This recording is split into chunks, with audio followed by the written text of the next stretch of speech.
Tiger Blue Stripe Focus. This is probably going to be pretty challenging for almost every tiger that does it, but if they can get this skill now, it's going to help them immensely when they get to the bigger kids class. So a back stance is going to be a little tricky. So here's what we'll do. From the attention stance, they'll go to Chun-Bi, then they'll put their hands on the rib side, which you should be comfortable doing. Then they'll take one foot and turn it to the side. So we'll go ahead and turn one foot to the side.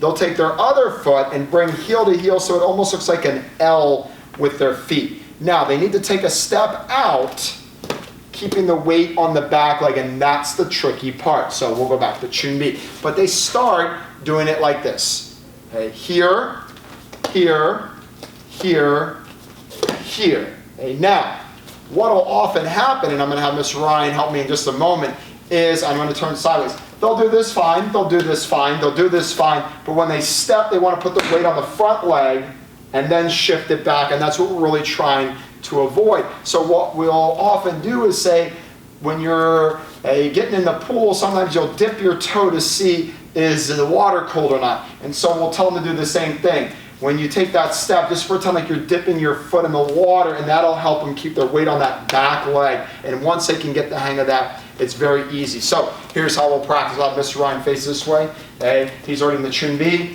and so I'll make sure he puts his hands on the side. I'll make sure he brings his foot to the side. He brings his other foot up, and then he takes the step. Now at this point, he's already doing it very nicely. If he doesn't have his back leg bent, again, you can use your hand to just kind of pull it out a little bit or just tap it. Okay? The front leg shouldn't be straight. If it is, it's not the end of the world, but if it's bent a little bit, that's better. His body's a little sideways, his hands are on the side, his eyes are forward. He's looking really nice doing this. Again, this is a tricky stance, but if they can get the hang of this as a tiger, it's going to help them out so much when they're in that big kids class.